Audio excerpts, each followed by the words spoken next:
A tremor runs through your chest as you realize the truth.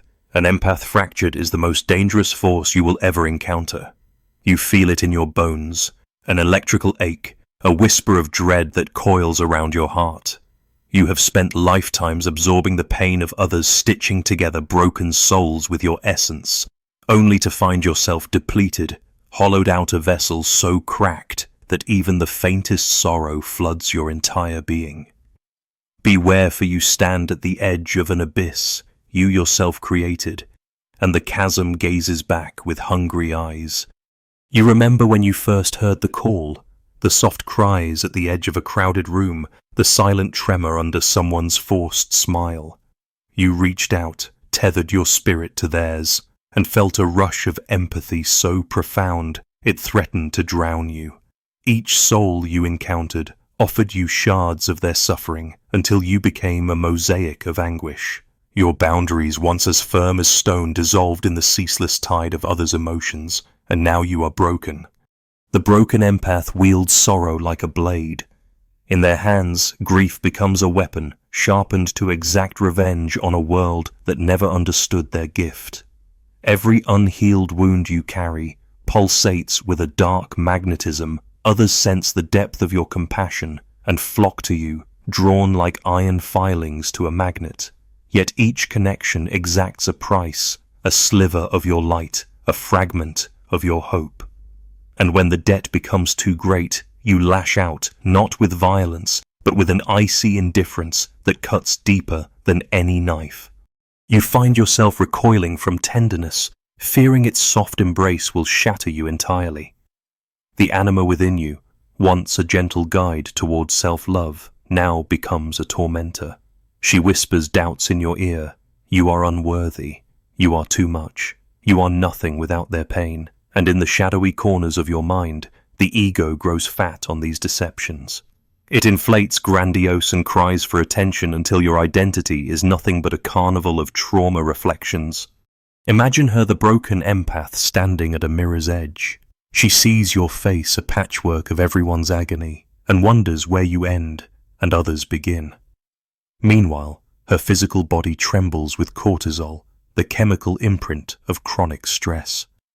Heart racing, she vacillates between numbing apathy and raging tears. A single unkind word aimed at another might ignite a volcanic outburst, an eruption of fury camouflaged as righteous anger.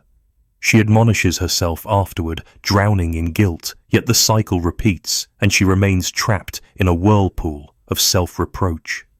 You have become a chameleon in a hostile forest, reshaping your colors to survive. When happiness approaches, you shrink away, terrified that joy will crack your brittle shell. You clench your heart against love, convinced that any bond will inevitably collapse, leaving you more fragmented than before.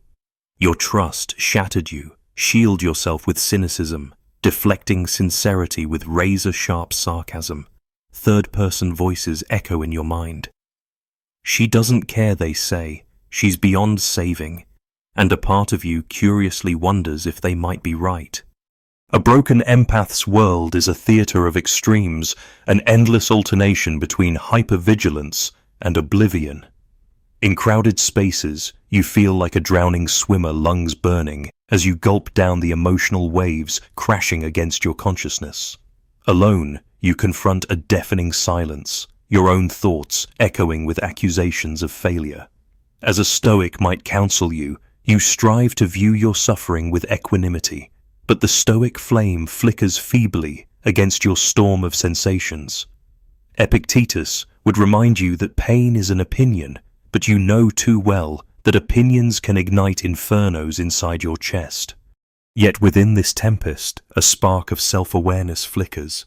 Even now you sense a way out, the path of individuation that Carl Jung spoke of, where you reclaim the parts of yourself swallowed by others. You glimpse the possibility of shadow integration, where each buried fragment of rage, sorrow and guilt is unearthed, acknowledged and woven back into your psyche as a source of strength rather than weakness. But at this moment, you find yourself teetering on the precipice. Will you fall into the void of self-destruction, or will you gather your scattered pieces and rise? The warning lingers in your veins. An empath broken is more than wounded. She is a weapon pointed at herself. And yet here you stand, sensing the tremor before the quake, knowing that the shattering can either destroy you or herald your rebirth. You choose survival above all, even as your soul quakes in anticipation. You find yourself drifting through your days like a ghost, tethered to lives not your own, each encounter leaving a residue of emotion that clings to your skin. You wake before dawn, heart pounding with anxiety that isn't yours, as if you've inhaled the dreams of everyone around you. Your sleep is restless, haunted by snippets of loved ones' trauma that infiltrate your subconscious.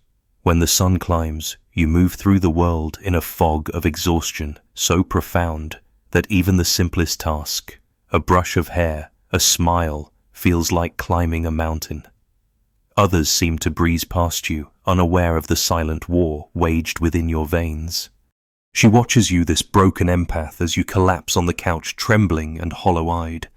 You fear your body is failing you, when in truth it is rebelling against the constant flood of external pain. Your immune system frays and colds, migraines, inexplicable aches claim you more often than you'd like to admit. Yet you push on, guilt gnawing at you if you pause to rest, convinced that every moment away from serving others is a betrayal. You have lost your own heartbeat under the cacophony of emotions you carry, each one a debt that demands repayment with interest. In conversations you hang on every word, scanning faces for the slightest tremor of sorrow or irritation. A friend's forced laugh becomes a resounding gong in your chest, a signal that something must be amiss. You question small gestures. Are you really all right and cannot be soothed when they reassure you? Anxiety tightens like chains, and you replay their words in endless loops, certain that beneath their "I'm fine" lies a seismic rupture. They walk away, bewildered by your insistence, and you blame yourself for prying too deeply. But the empath within you cannot be quieted. It demands to know, to heal, to rescue. She sees you sacrifice your own needs so effortlessly, missing meals, postponing plans, shelving dreams because other souls hang in the balance. Yet when your own crisis looms, you scarcely notice. You postpone your doctor's appointment, ignore your fraying friendships, and abandon your passions. The tapestry of your life unravels at the edges, threads loosening until the whole fabric risks collapse. You tell yourself this is noble, that self-neglect is the currency you pay for compassion. But deep down, you suspect it's a trap, a lie spun by your shadowy ego to keep you tethered to others' chaos. In solitude, you wrestle with envy that wells up like a dark tide. You watch someone revel in joy, perhaps a sibling's wedding, a neighbor's promotion, and your heart constricts with spite. You chastise yourself. How dare you feel this way? Yet you do, and the shame that follows cuts deeper than any rage. You resent their light, because in its brilliance you perceive your own darkness. The wounded healer's paradox reveals itself. You give until nothing remains, then wonder why there's no spark left to ignite your own life. At times, the world seems to conspire against you in a relentless parade of crisis. You become the first recipient of every tragedy, a friend's breakup, a co-worker's family illness, a stranger's roadside meltdown. Each plea for help is a tap on your well of strength, and you offer words, tissues your entire soul.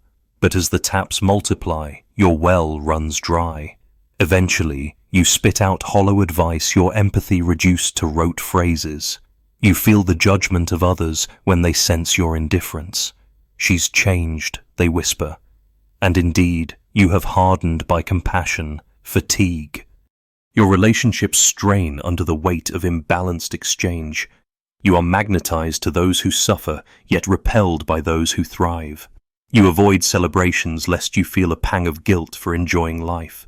You flinch at a friend's compliment, suspecting flattery is a ruse. You demand more from those who care for you, proof of their love, guarantees of forever, until they retreat, leaving you alone with the echo of abandonment. You claim self-protection, but it feels like self-sabotage. Each wall you raise another brick in your own prison.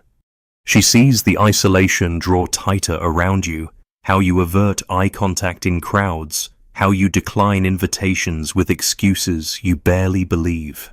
You have become allergic to vulnerability, fearing that exposure will unleash a torrent you can't contain. Yet in numbing yourself to others, you also numb yourself to joy, to wonder, to simple moments of connection that might revitalize you. The empath's gift, once a luminous thread binding you to humanity, has frayed into a rope that chokes you. In your rare moments of clarity, you glimpse the choice before you continue, as you are a vessel fractured beyond repair, or embark on the treacherous journey back to yourself. You recall the Stoic counsel, pain is a teacher if you let it be, and wonder if you can transform this suffering into wisdom. Jung's words echo, one does not become enlightened by imagining figures of light, but by making the darkness conscious. Yet the darkness feels infinite, and you tremble at the thought of descending into its depths. Still, you know you must. For beneath your exhaustion, envy, fatigue, and isolation lies the true empath, the one who can heal without losing herself. But first, you must confront the abyss within, unmask the seductive lies of your ego, and learn to hold space for your own emotions as fiercely as you do for others. Only then can you emerge with boundaries strong enough to contain your compassion and permeable enough to allow your own light to shine. Your sense of reality begins to blur beneath the weight of others' projections. You catch yourself echoing back their judgments, their fears, even their secret desires, as though your soul were a mirror, recoiling fragments of what it reflects. When someone accuses you, you're too sensitive, you're overreacting, a hollow ache opens inside you, because somewhere in those words you recognize a shard of truth. You internalize their disdain, allowing it to seep into your bones, eroding the foundations of your self-worth. You become both judge and judged, a jury of strangers condemning you with voices that are not your own. In the quiet moments between crises, you slip into a haze of dissociation. The world looks muted colors drained, as if you're watching life through a fogged lens. You cannot remember the last time you felt joy without guilt or sorrow that belonged only to you. Instead, your emotions drift untethered, leaving you with an omnipresent numbness that feels safer than the turbulent sea of feeling you once embraced. You ask yourself if this emotional void is better than the raw aliveness you once knew. You feel like a photograph exposed to sunlight, bleached out, lost to time. You shoulder impossible responsibility for the happiness of those around you. If a friend falters, you believe it is your failure. If someone you love stumbles, you see it as your betrayal. The weight of this imagined duty bends your spine until you stoop under its load, collapsing under self-imposed expectations. When you cannot lift someone from their darkness, your heart clenches in despair, convinced that nothing you do is ever enough. A constant mantra hums beneath your breath. If I had tried harder, loved deeper, been stronger, they wouldn't suffer. And yet no measure of effort repays the debt you perceive. The broken empath's voice grows quiet, swallowed by the chorus of others' needs. You stop speaking your truth, believing your experiences too trivial, too unworthy of attention.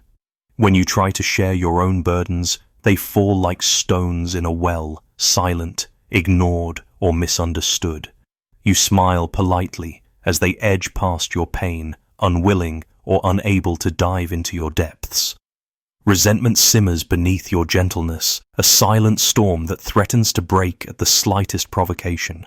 But you stifle it, afraid that admitting anger will shatter your identity as the kind-hearted rescuer. You crave approval, like air seeking validation in every gesture, every word of praise. Compliments become currency, each one a flicker of light saving you from total darkness. Yet every affirmation feels provisional, as though it could be revoked at any moment.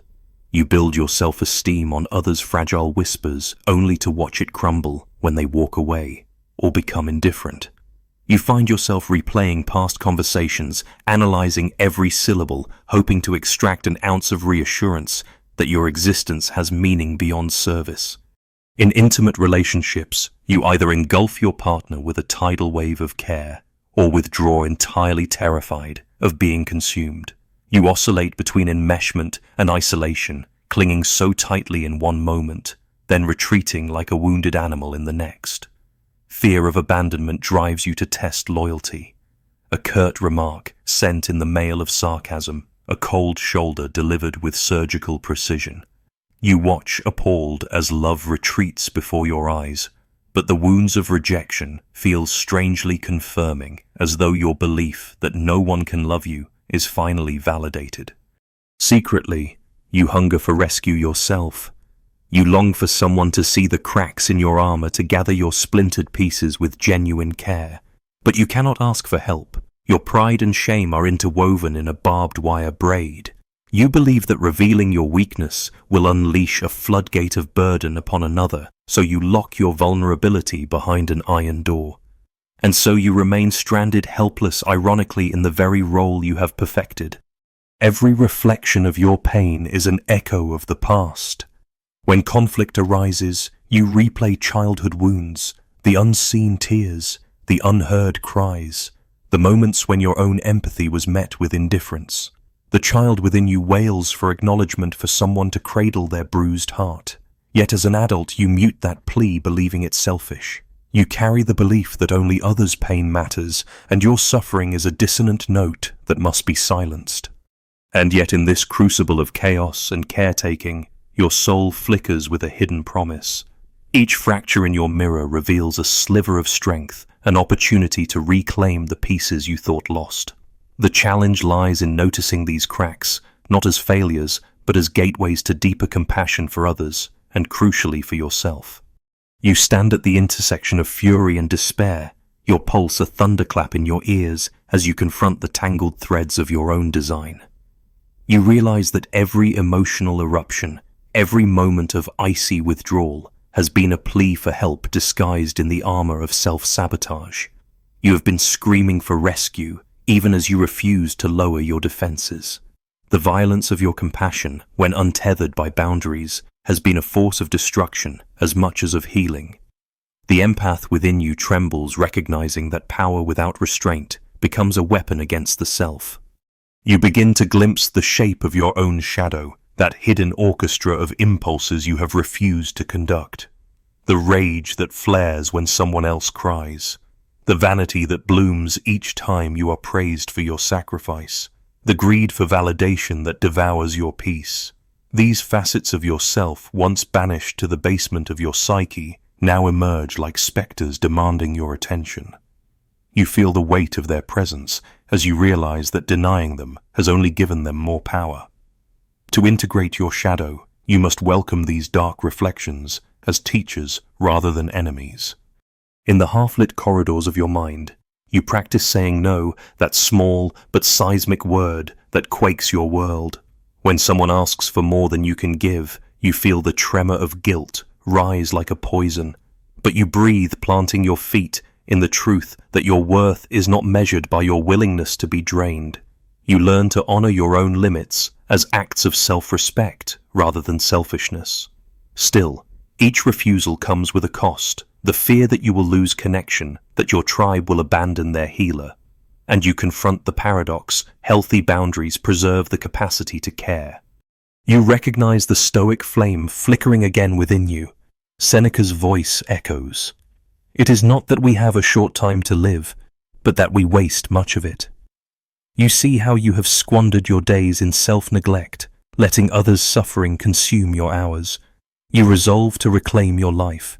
You schedule pauses in your emotional marathon, a walk in silence, a journal entry that names your own feelings, a simple cup of tea savored without distraction. Each act of solitude becomes a rebellion against the tyranny of external need. She, the broken empath, watches this transformation with wary hope. The part of you that once equated self-care with betrayal trembles, uncertain of this new covenant you forge with yourself. Yet you persist. You celebrate each small victory, telling a friend you cannot talk right now, relishing uninterrupted sleep, feeling your shoulders unlatch from their habitual ache. You mourn the martyr you once were, acknowledging that noble sacrifice without self-preservation is hollow valor. You begin to weave an inner tapestry that honors both empathy and autonomy. You sense the anima and animus dancing at the edges of your awareness, one urging compassion, the other demanding strength. You welcome their dialogue, guiding them toward harmony. In your meditations, you visualize a vessel with walls that flex rather than shatter, vulnerable enough to receive others' sorrow, resilient enough to hold it without collapse. You feel your spirit reinforcing itself with each mental rehearsal, a silent architect rebuilding your soul's scaffolding. The world does not stop pleading because you establish boundaries. Cries for help still echo in your days, but you respond from a place of fullness rather than famine. When you extend your hand now, it is not trembling. It holds steadiness, born of self-care. You realize that your presence, once an uncontrollable flood, has become a river guided by banks nourishing without overflowing. You feel gratitude for your empathic gift, understanding that true compassion requires discernment. In your emerging sovereignty, you confront the deep wound of abandonment that lies at your core. You recall the little girl who hid in wardrobes afraid to trouble her caregivers with tears. You cradle that child now, offering words she never heard. You matter. Your pain matters. You deserve help. You hold her trembling hand and whisper these truths until her tears still. You realize that to heal others, you must first heal her. Third-person voices murmur in the back of your mind. She's changed, they say. She's no longer the sacrificial saint we depended on. And you smile, understanding that change is your salvation. You are no longer defined by the expectations of hungry hearts, but by the integrity of your own light. Your empathic gift is no longer a curse, but a conscious choice you wield wisely. A calm settles in your bones, a quiet knowing that you can hold space for others without losing yourself. Your energy centers align, no longer pulled in fractal directions, but focused in gentle radiance. You walk forward each step, measured by love that includes yourself. The shards of your broken self are not discarded, but arranged into a mosaic that glows from within. You tread softly now, as if stepping through a garden you've planted in the ashes of your former self. The scent of new growth, self-respect, mindful presence drifts in the air, and you inhale it deeply. Each inhale reminds you that you deserve the space to breathe unfettered by the weight of another's sorrow. You sense your heart recalibrating, no longer erratic from overdosing on external pain, but beating with a steady rhythm that speaks of inner authority. You are learning to sit with your own emotions, to allow sadness its course, without rushing to mediate its passage. In moments of interaction, you notice a change when someone leans in with their anguish. You no longer collapse under its force. Instead, you greet their turmoil with a calm steadiness, like a lighthouse guiding a ship through storms rather than capsizing with the waves. Your voice carries a firmness born of boundaries. You offer compassion, but you no longer surrender your essence. Third-person eyes watch in quiet astonishment, witnessing an empath who gives without draining. They murmur, "She's finally found her center," and you smile inwardly, knowing that this center was always yours to claim. You embark on inner dialogues that once terrified you. You sit across from your shadow and invite it to tea, recognizing that the parts of you labeled too much or too fragile are essential pieces of your psyche. You speak gently to your rage and your envy, giving them names and acknowledging their origins in childhood wounds. You thank them for protecting you in times of vulnerability, then ask them to stand down when they menace your peace. This act of conscious engagement diffuses their explosive power, transforming former enemies into allies in your journey toward integration. Your dreams begin to shift. No longer do you inherit the unresolved dramas of others. Instead, you traverse symbolic landscapes of your own making. A river of rose-gold light flows through your unconscious, guiding you to buried treasures. A lost poem you once wrote, a childhood drawing of a smiling sun, a memory of unfiltered laughter. You collect these relics and carry them like talismans, reminders that your inner world is a sanctuary, not merely a receptacle for others' crises. With each sunrise you wake, remembering one new gift that belongs solely to you. Daily rituals become your pillars of resilience. You journal each morning, naming not only your intentions to serve, but also your needs for rest, nourishment, and joy. You close your day with a simple acknowledgement of your victories, no matter how small. I honored my limit. I recognized my own sorrow. I chose self-kindness. These declarations, spoken into the silence, weave new neural pathways that reinforce self-compassion over self-erasure. You discover that caring for yourself is the cornerstone upon which genuine empathy flourishes. The dance of relationships transforms around you. Those who once leaned on you as a bottomless well now learn to match your pace, offering comfort when you need it and receiving it when they require it. You practice vulnerability in calibrated doses, sharing your fears, not in torrents, but in clear streams that invite genuine connection rather than smother dependence. You watch in awe as healthy reciprocity blossoms. A friend knocks on your door bearing soup. Another listens without seeking to offload their own burdens. These exchanges refill your well, reminding you that empathy is meant to be a two-way street. And yet you sense the journey is not over. There are still shadows lurking in attic corners of your psyche, residual echoes of the broken empath who sacrificed too much. On darker evenings you still wake with a tremor of inherited sorrow. But now you have tools, the vigil of your boundaries, the lamp of self-awareness, the shield of self-care. You hold these tools like a sword and a lantern, ready to face whatever hidden facets emerge. You know that the emergence into self-sovereignty is a continuous process, not a final destination. You pause at a threshold that both terrifies and excites you. Ahead lies the last stretch of integration where your empathic gift will stand unbroken, flowing freely from a source of abundance rather than scarcity. You steel your resolve, feeling the pulse of your own life, pulsing stronger than any borrowed rhythm. In this poised moment, you grasp the promise of true rebirth, a state where your compassion is luminous without being draining, where your presence heals without being depleted. The final stretch unfurls like dawn's first light, and you step into it with cautious courage. You feel the resonance of your own soul, a steady hum beneath the swirl of sensations that once threatened to sweep you away. Each breath grounds you in hailing presence, exhaling compassion that originates from within rather than from borrowed grief. You sense your energy field pulsing with intention, a living boundary that welcomes warmth without surrendering you to the sea of another's sorrow.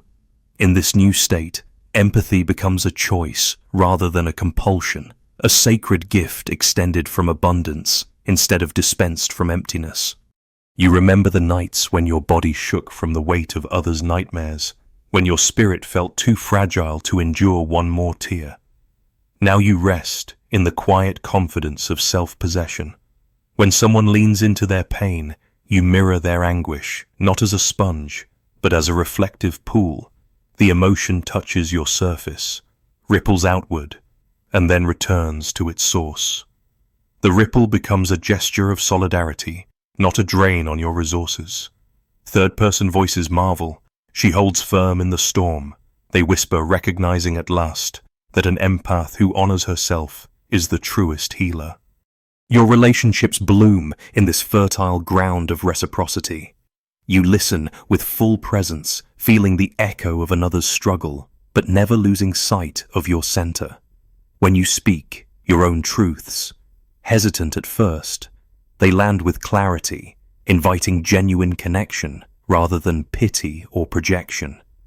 You discover that sharing your vulnerability is not an act of weakness, but an offering that weaves intimacy and trust.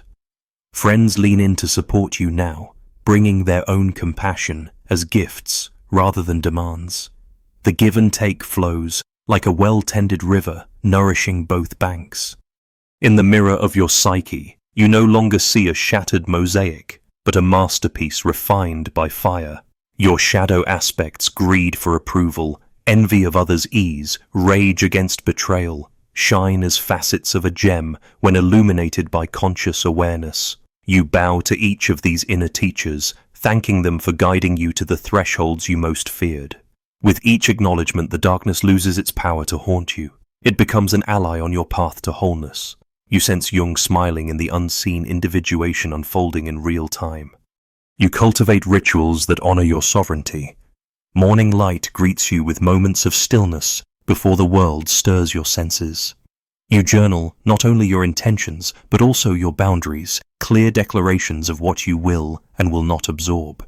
You move your body in ways that celebrate strength, not punishment. You feast on nourishment that replenishes rather than fuels guilt. Each ritual is a vow to yourself to be witnessed, to be tended, to be free. As the journey reaches its zenith, you stand at an inner mountaintop, surveying the landscape of your transformation. Below lies the valley of your former self, where you once wandered lost among the cries of others. You bow in gratitude to the broken empath who endured the crucible, for without her, you would not have known the depths from which to rise. Above you stretches a sky of luminous possibility, unclouded by the storms of borrowed fear. In this moment you reclaim your power. Compassion no longer leaves you hollow. It fills you with purpose. Boundaries no longer feel like prisons. They stand as fortresses that protect your peace. Self-care no longer whispers shame. It rings like a clarion call to self-love. The empath within you sings a new song, one of harmony, equilibrium, and creative generosity.